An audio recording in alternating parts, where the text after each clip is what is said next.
कि आप क्या समझाना चाहते हो। जिस सरकार ने ये कहा कि विकसित भारत बनेगा, जिसने ये कहा कि बनारस को क्यों बनाएंगे, और विकसित भारत का इंफ्रास्ट्रक्चर कैसा होना था।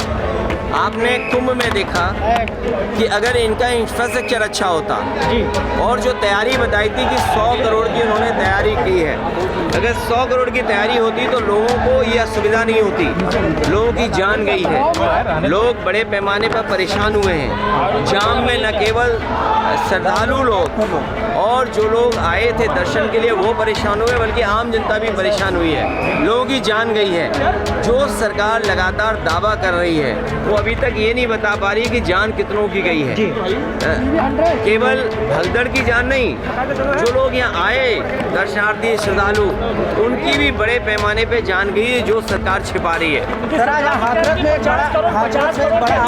50 करोड़ तो नहीं आए हैं, 60 करोड़ लोग आए हैं। आप भी झूठ मत बोला करो। आप उनकी गिनती कम मत करिए। वीआईपी मूवमेंट बंद नहीं हो रहा। आप उनकी गिनती कम मत करिए। वीआईपी मूवमेंट बंद नहीं हो रहा। गिनती कम कर करके आप उनको भी परेशानी में डाल रहे हो। जो आंकड़ा आएगा वो 60 करोड़ का आंकड़ा आएगा, लेकिन 60 करोड़ के आंकड़े के बाद भी जिन लोगों की जान गई है, जो भगदड़ में मारे गए, उनकी भी अभी तक सूची नहीं दे पा रहे हैं।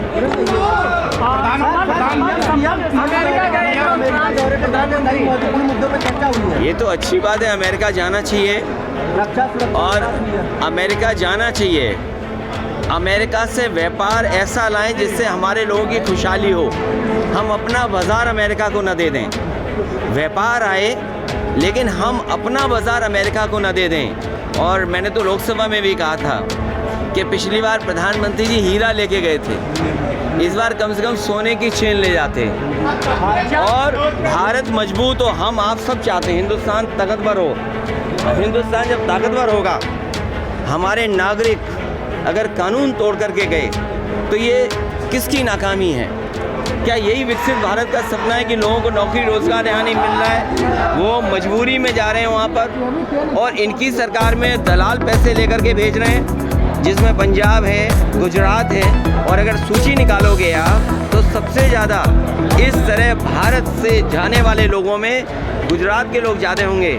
भारत इतना मजबूत हो, हमारा देश इतना मजबूत हो कि कोई भी देश हमारे नागरिकों को बेड़ियाँ और हथकड़ी लगा करके ना भेजे। और फिर अमृत काल में अमृतसर उतारना, ये कहीं ना कहीं भारत को और हिंदुस्तान को नीचा दिखाने की कोशिश थी। अमृत काल में अमृतसर में उतारना बेड़ियों के साथ और हथकड़ियों के साथ, ये हमारे भारत की और हिंदुस्तान के नीचा दिखाने की कोशिश हुई है। इसलिए मैंने कहा व्यापार हो, व्यापार मजबूत हो, लेकिन भारत सरकार अपना बाजार उनके हवाले न कर दे।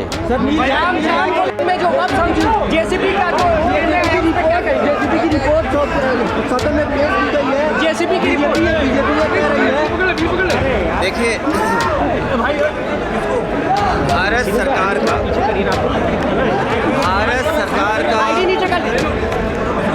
अब तक का सबसे बड़ा बजट पेश हुआ है।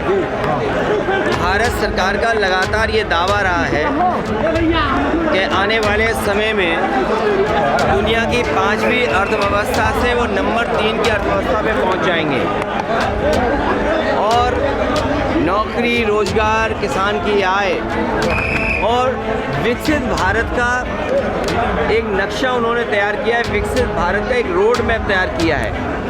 लेकिन बजट आने के बाद जो मायूसी छाई, जो आंकड़े सामने नज़र आए कि न इससे विकसित भारत बनने जा रहा है, न इससे कोई अर्थव्यवस्था जिस रफ्तार से बढ़ाना चाहते थे बढ़ने जा रही है, न किसान की आय दोगुनी हुई, नौकरी के नाम पर भी रोजगार नौकरी नहीं दे पा रही सरकार। जो लोग कहते थे मैन्युफैक्चरिंग में हम मेक इन इंडिया या और जो नारे दिए थे, जब वो सब असफल हो गए तो चोरी छिपे जानबूझ करके वो बिल लेकर के आए हैं। बिल इसलिए लाए हैं कि बजट की मायूसी है, बजट से कोई उपलब्धि नहीं है, इसलिए जानबूझ करके अपना पुराना जो उनका तरीका है, पुराना तरीका है, उस वक्त बिल ला करके लोगों के अंदर बहस छेड़ देना, यही उनका हमेशा काम करने का तरीका रहा है। मुख्यमंत्री जी कह रहे हैं कि मुख्यमंत्री जी कह रहे हैं कि आप जिस तरीके से कोविड वैक्सीन लगवाए उसी तरीके से आपने स्नान भी किया। मुख्यमंत्री जी कह रहे हैं। मुझे तो इस बात की खुशी है कि आने वाले समय में हम लोगों को कपड़े पहन करके स्नान करना होगा। जी सर, भाई ये चीज़ तो हमें सीखनी चाहिए। जी, ये जो चीज़ें सीखने की हैं वो हमें अपने मुख्यमंत्री जी से सीखना चाहिए कि पूरे वस्त्र पहन के स्नान करना चाहिए। बनारस वालों आपसे बेहतर कौन नहीं जानता होगा स्नान कैसे किया जाता है। अगर स्नान करने का तरीका उनसे हम सीखेंगे। अखिलेश जी वक्फ पे चर्चा करने के लिए आप लोग तैयार हैं? क्योंकि कहाँ पे हाथरस में एक ही परिवार के 4 लोग, देखिए ये कोई नीलगाय की वजह से, ये ऐसा है, नीलगाय की वजह से। ऐसा है जानवरों से कोई पहली बार जान नहीं गई है। इस प्रदेश में लगातार हम लोगों ने विधानसभा में भी बोला है और याद करो तो हम सांड समाचार के माध्यम से सरकार को जागरूक करते थे। बड़े पैमाने पे लोगों की जान गई है। मरने वालों के प्रति संवेदना और दुख प्रकट सरकार को भी करना चाहिए और परिवारों की मदद करनी चाहिए सरकार को। अजय जी इंडी गठबंधन में कांग्रेस की भूमिका से आप संतुष्ट हैं? अभी भूमिकाएं सभी दलों की और बढ़ेंगी। संतुष्ट हैं कांग्रेस से? भाई आप क्योंकि बहुत सवाल उठ रहे हैं।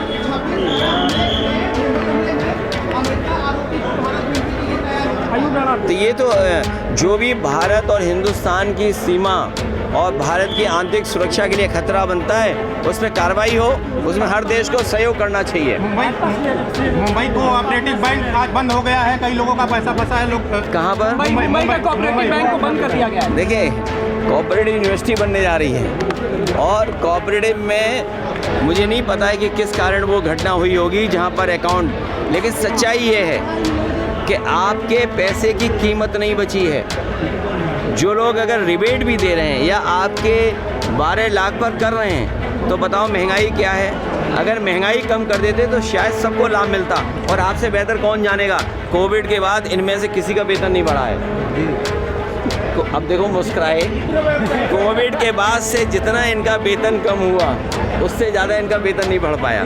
सर वो बिल को लेकर ये कोई नई चीज़ नहीं है, छापा मारना है। सर वो बिल को लेकर के बीजेपी के लोग ये कह रहे हैं कि आप लोग पुष्टिकरण की देखिए जिस बजट ने नौकरी ना दी हो, जिस बजट ने किसानों की आय दोगुनी न की हो, जिस बजट से व्यापार ना बढ़ा हो, जिस बजट से हमारे देश के मैन्युफैक्चरिंग सेक्टर को कोई लाभ ना पहुंचा हो, उस बजट ने मायूसी थी, निराश किया। इस सरकार ने धोखा दिया है कि हम ऐसा बजट लाएंगे, इसीलिए जानबूझ करके जनता का ध्यान हटाने के लिए इस तरह के बिल लाए।